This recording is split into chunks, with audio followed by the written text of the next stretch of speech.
برنامه خبری و تحلیلی اخبار آزادی در پخش مستقیم از استودیوی مرکزی رادیوی آزادی تقدیم شما می شود. سلام بینندگان عزیز. امروز 20 دکبر در برنامه این موضوع ها را داریم. سفارت تاجیکستان قضیه عذاب و بازداشت راننده تاجیک در مسکو را شرح داد. در پی این پلیس روسیه به عملیات در محله کتلنیکی گذشت. دهها مهاجری کاری از افریقا برای راهسازی به تاجیکستان آمدند. کار و زندگی راهسازان از یک گوشه گرم دنیا در کشور چطور می‌گذرد؟ تاجیکان مردمی خوبی هستند، نهایت مهربان. افتخار میکنم که اینجا هستم. و سیر به شهرک سالینوی در دوشنبه. امسال ارچه اساسی شهر را در کجا آرا دادند و مکان تجلیل از این جشن کجا انتخاب شد؟ میان کودک‌ها همینجا تماشا میکنه، لذت میبرن، خرسند میشن، با میرن تمام. سفارت تاجیکستان در روسیه بعد از 5 روز قضیه صدوات که سبب بازداشت راننده تاجیک و مجازات زیاده از 70 مهاجر دیگر شد اظهارات داد.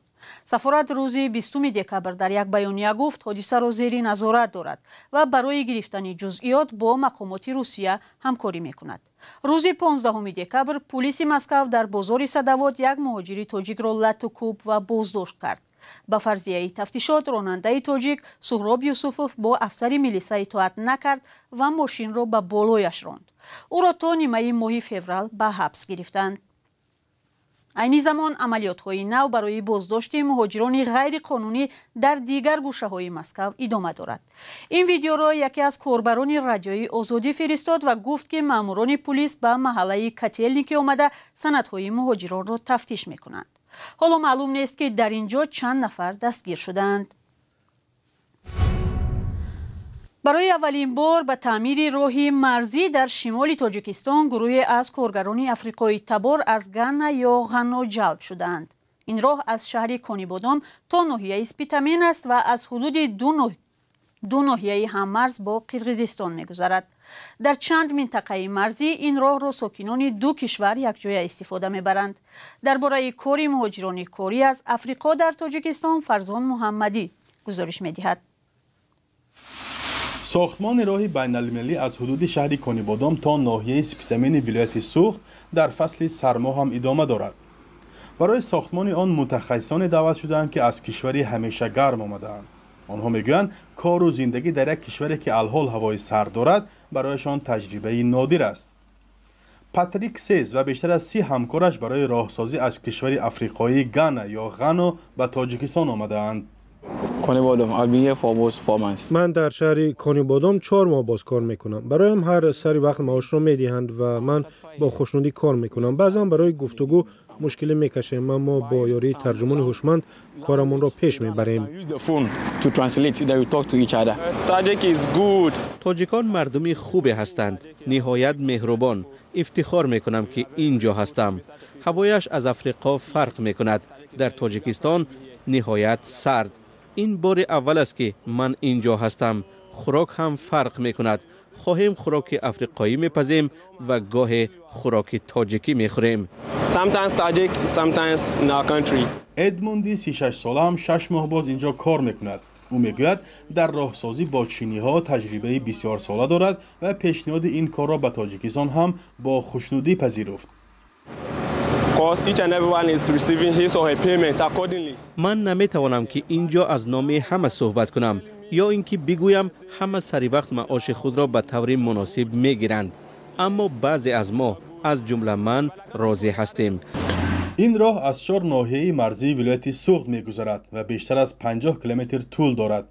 تشبسکاران این لایحه میگویند راه مذکور اهمیت بین‌المللی دارد و با مبلغ‌گذاری بانک جهانی و حکومت تاجیکستان ساخته خواهد شد. راه مذکور را شرکت چینی چاینا ریلوی بازسازی میکند. از روی قاعده عملی سازی لایحه باید 80% کارگران محلی و 20% کارگران خارجی به آن جلب گردند. به گفته منیجر این لایحه حالا قریب 400 نفر کارگران محلی کار میکنند و حدود 40 نفر خارجیان از جمله کارگران افریقایی تبار آمدند.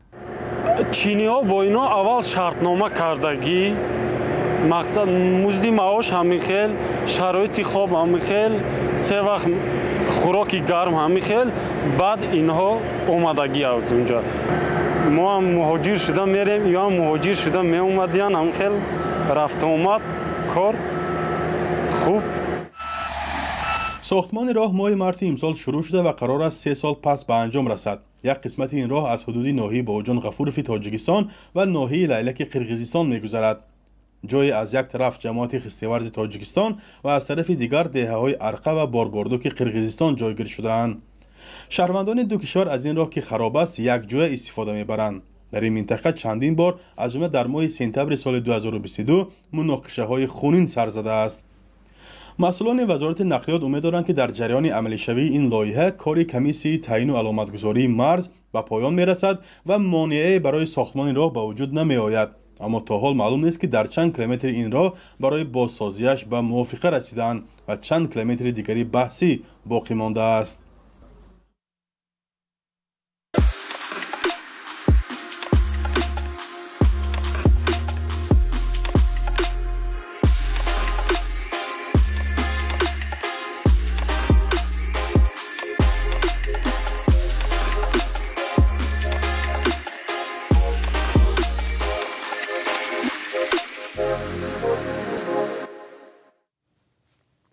امروز از تأسیس حزب سوسیال دموکراتی تاجیکستان 21 سال می‌گذرد. به گفته کارشناسان حضور این حزب در صحنه سیاسی تاجیکستان تقریباً به 0 برابر شده است.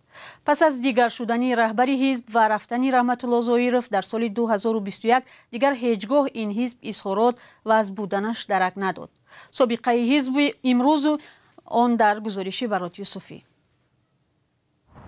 یگان رفتار ما از قانون بیرون نشده است.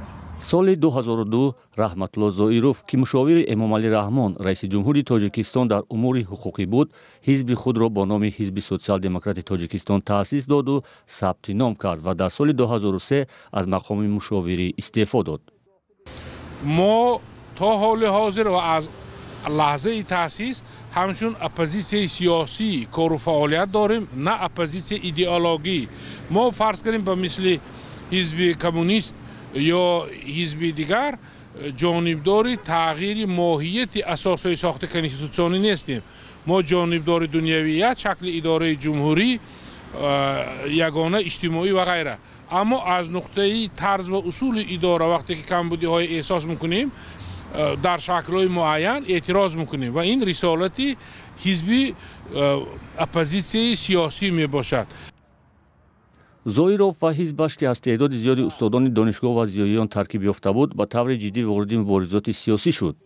اما در انتخابات پارلمانی سال 2005 این حزب نتوانست به پارلمان راه یابد. در این انتخابات نامزد این حزب در کانیبادام که معاون اول رئیس حزب هم بود رأیگیری را به دور دوم برد، اما سرانجام موفق نشد. ما در بسیار موردها می‌بینیم که مثلا حزب‌ها می‌بینیم طرفدار دارند، جانبدار دارند، ولی وقتی که رای دهی می شود و اون چیزی که از انتخابات ما نتیجه گیری میکنیم میبینیم که اصلا تقریبا هیچ کسی، هیچ گروه، خیلی آدمای کمی به اونها رای دادند. پس معلومه شود در اینجا یا تقلب یا دسترازی یا فشار یا چیزی وجود دارد که این حزب به همون سطحی که لازم است، بیشتر که حتی با اون درجه ضروری انتخابات هم رسیده باشد، ولی همون رأی که انتظار می رود همون را نشان نمیدهند و دیده نمی شود. سال 2010 حزب سوسیال دموکرات در آستانه انتخابات پارلمانی از فشارهای زیادی حکومت در محافل و رسانه‌ها صحبت میکرد، اما اعلام داشت که با تمام امکانات در انتخابات شرکت میکند. هرچند حزب سوسیال دموکراتی تاجیکستان در انتخابات شرکت کرد ولی نماینده‌اش کرسی را صاحب نشد و همگی 0.72% رای به دست آورد. حزب سوسیال دموکرات بر اثر فشارهای زیادی که تا سال 2015 دید و بر اثر مشکلات مالی که از آغاز این حزب را دامنگیر بود به یک مرده سیاسی تبدیل شد و امروز هیچ نقشی در فضای سیاسی تاجیکستان ندارد. اما رهبری حزب در حال حاضر هرچند انتقادها را میپذیرد ولی میگویند کاملا از صحنه بیرون نرفتند. ما وابسته به امکانیت‌های خود کار میبریم و در عرفه نزدیک شدن انتخابات ها چون کم و بیش اراده سیاسی تحت نظارت عامل‌های خارجی و بخصوص کشورهای علیحده سرمایه گذار به وجود می بیاد، فرصت‌های مراجعت مستقیم به انتخاب کننده پیدا میشد. رحمتالله زویروف بنیادگذار و رئیس حزب در سال 2021 از رهبری حزب کنار رفت و گفت که سلامتیش دیگر برای مبارزه‌های سیاسی امکان نمی‌دهد. اما بعد خود چهره‌های مطرح حزب را هم نگذاشت که رئیس شوند و یک چهره ناآشنایی را با نام قیام‌الدین عزیزوف که تا این زمان معاونش بود رئیس کرد. در حال حاضر نه دفتری کاری دارد و نه رسانه و نه سایت و نه صفحه در شبکه‌های اجتماعی. تنها در رویخط حزب‌های سیاسی تاجیکستان شامل است. اخبار آزادی رو ادامه می‌دهیم. تا سال نو میلادی 10 روز دیگر ماند. در دوشنبه امسال هم ارچه اساسی و درازترین سال نو در میدان استقلال قامت افروخت. جشن رسمی سال نو هم در همین میدان برگزار می شود. به اطلاع مسئولین شهر دوشنبه سال نو میلادی روز 31 دکبر با کنسرت ادانه آوازخوان‌های معروف شهر و موشک پرانی جشن گرفته می شود. حالا با همکارانم سرویناز روح‌الله و شهلای عبدالله می رویم به تماشای شهرک سال نو در میدان استقلال. میدان استقلال شهر دوشنبه. اینجا شهرک سال نو بنیاد شده است که ساکنان و مهمانان پایتخت را از آمدی سال نو آگاه می کند. این مکانی زیبا و دلربا به شهرک ادانه مردم اروپا شباهت دارد. در برابر ارچه سال نوی که 30 متر بلندی و 16 متر پهنایی داشته رمزی سال نوی دانسته می شود. همچنین دروازه های رمزی شهرک سال نوی، فواره ها، نوشتجات 2024، بازیچه های کلان حجم، خانه بابای برفی، پرسوناژ های انیماسیونی از فیلم های تصویری گذاشته شدند. علیشیر همراه با خانواده‌اش از ناحیه یاوان به تماشای شهرک سال نوی آمده است. بابا شمی ارچه سال نوی که میان کودک‌ها اینجا تماشا میکنن، لذت میبرن، خرسند میشن، با میرن تمام. اینجا در برابر آرایشات سال نوی دکان‌های چوبی هم گذاشته شده است که هر یکی اشیاء خاصی برای مشتری پیشنهاد میکند. بازیچه‌های سال نوی، نقاب و لباس و تحفه‌های شیرینی ادامه دارد. حضور بابای برفی در صحنه ارچه خوشحالی خرد و بزرگ را بیشتر میکند. بابای برفی را میبینم بسیار هیجان زده میشوند، در ایدم اصلا آغوش میکنن، پدرکه انتظار میشن که افسوس که ما یک وقت پدرکمون تمام شدگی پدرکشان دادن نمیتونیم، امیرو هم بسیار هم رو افتاده میشوند. هر مهمانی این شهرک تلاش میکند بهترین عکس بگیرد تا از سال نو خاطره داشته باشد. چون این شرایط را عکس برداران فراهم کرده و از این حساب درآمد به دست میآورند. موزیرش در کمای مقصد باز زیادتر میشه، کارم ساز ارچه سال نو مقصد خیلی چیش پیشرویش دیگه. در تاجیکستان تجلیل عید سال نو از زمان شوروی رسم شده است و امروز هم بسیار ساکنان کشور این جشن را چون بخشی مهمی حیات خصوصی و فرهنگی خود تجلیل میکنند. شماری آنهایی که سال نو را در خانه های خود تجلیل نمیکنند و این عید را مال بیگانه به فرهنگ و مذهبی خود میدانند کم نیستند. چون این افراد موقع خود را درباره دین و مذهب و بیگانه بودن این عید در نزد دوربین بیان نمی کنند و اندیشه دارند که این نظری آنها باعث مشکل نشود. بر اساس برنامه امساله مقامات برای کارگران روز 1 ینور سال 2024 استراحت رسمی و تا 10 ینور تعطیل زمستانه خوانندگان بوده است. و یک خبر، 62 شرکت ساختمانی در ولایت سرخاندریای ازبکستان در استانه مفلس شوی هستند. صاحبکاران میگویند رئیس ولایت اولوغبک کریموف آنها را به بازسازی خانه‌های بلندداشتیانه و مکتب‌ها مجبور کرده خرج‌هایشان را نپرداخته است. رئیس ولایت سرخاندریا اولی امسال به صاحبکاران دستور داد که بیش از 100 بینای بلندداشتیانه را تعمیر کنند. از جانب دیگر دادستانی ولایت به صاحبکاران تهدید کرده است که در صورت اجرا نکردن دستور رئیس فعالیت 5 ساله آنها را تفتیش میکند و حتما کمبودی‌های در کارشان خواهد یافت. صاحبکاران در پی تهدید دادستانی به بازسازی خانه‌های بلندداشتیانه و دیگر مؤسسه‌های اجتماعی پرداختند.